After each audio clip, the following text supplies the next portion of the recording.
Welcome y bienvenidos to this episode of the Cultural Capacity Podcast. I am one of your hosts and teachers here, Justine Gonzalez.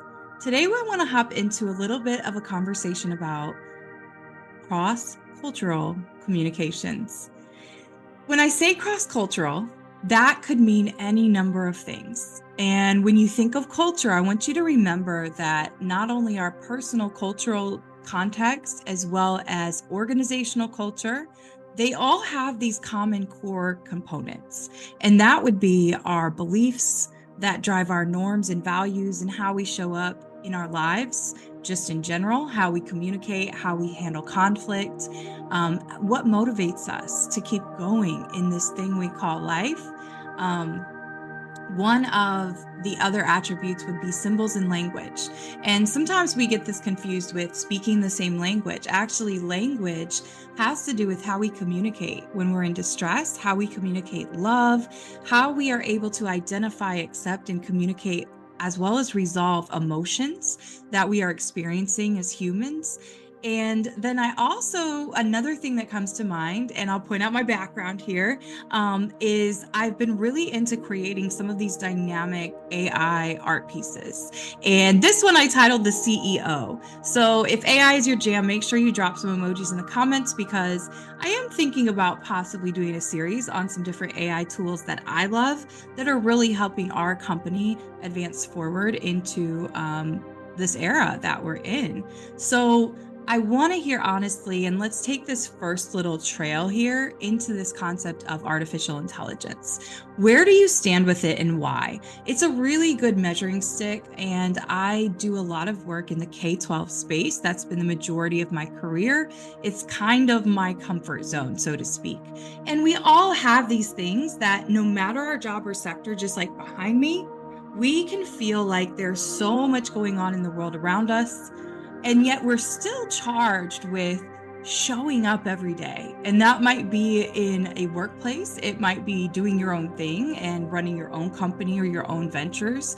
However, no matter where we walk to in this world, we are going to encounter people who believe, speak, live, act, communicate differently than ourselves.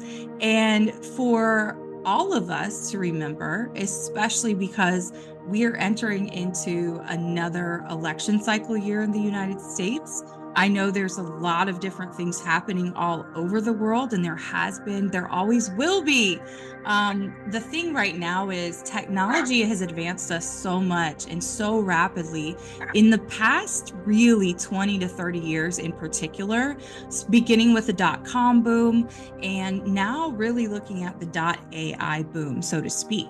So when I think of cross-cultural communications and I think about the skill set required to really effectively run an organization these days and also have employment within an organization, there are so many skills that previously, if you were getting an MBA or a PhD or a graduate degree of some sort, an undergrad degree, no matter what it is, or the certifications, there is a time when you felt somewhat equipped going into those roles and you had a very simple description and this is what this role entails.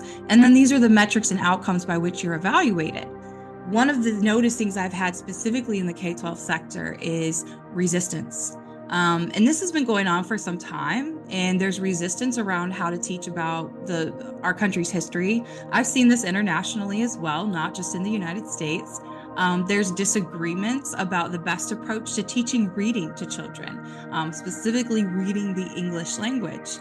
When we think about the conversations that happen, I think about one of my family members who looks after her great grandkids. And she's still very active. She's in her early 70s, I believe 72. And she looks after a couple children after school every day that are, I believe, second grade and fourth grade currently.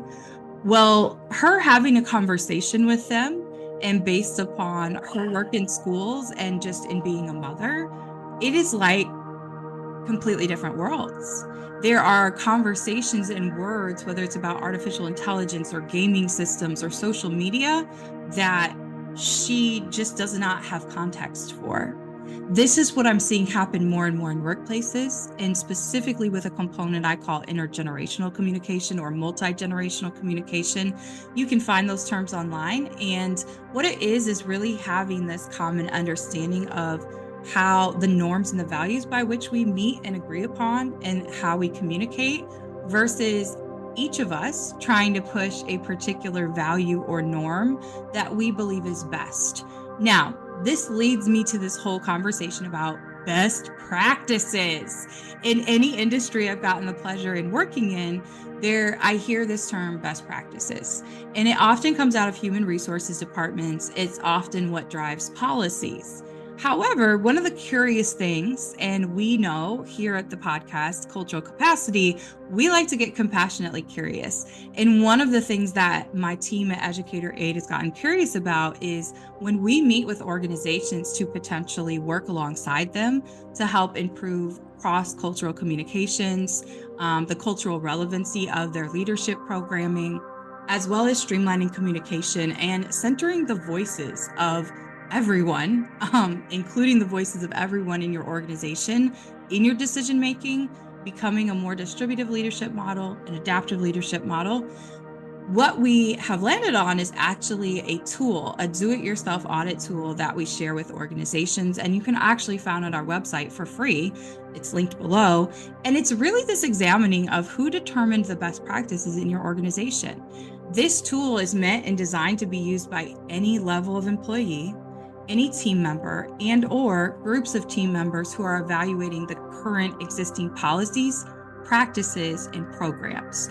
So there's 3 things that we filter this tool through, and I just named policies, practices, programs. We really look at people and look at how your hiring processes are currently utilized and who you're searching for and why. What do offboarding practices look like? What do exit strategy interviews look like? And are they used for the continuous improvement process? So we center those 3 buckets: people, programs, and policies. We have an entire do-it-yourself step-by-step tool with protocols that you can go download for free. But check it out. Let us know what you think. And let me know your thoughts on these conundrums that we're running into. I think sometimes we think we are in conflict or disagreement, and in fact, these are actually communication conundrums or just cultural misunderstandings. And sometimes we want to so much be heard through our lens and our way of being that it's hard for us to see that there could possibly be other ways of functioning. So I want to encourage you that as the world is rapidly growing and changing and doing all of this around you, like my background, you still have yourself. And at the end of the day, it's you with your thoughts. And we ultimately control our responses and our reactions in all the situations that we find ourselves.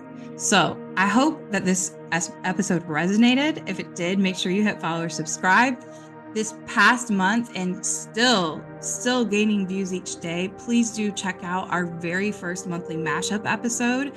We did a cross episode of Cultural Capacity with the podcast Wikipedia. Go check that out, as well as our featured voice for this month, the Courtney Hartman, a surgical technologist who flies across the country with hearts in coolers. I'm honored I got to interview her on the Cultural Capacity podcast. We also will continue our trend of offering 1 time per month. An episode will be focused on workplace wellness with our in-house wellness expert, Kara Gonzalez Howard, my sister, and also the Vice President of Innovation and Marketing here at Educator Aid. Make sure you check out our content, and we have more coming. Be sure that you interact and comment to let us know what you want more of and what tools you need. Check out the do-it-yourself audit tool below on best practices and let us know what you think as you use it with your team. Take care. Let's continue to get compassionately curious together.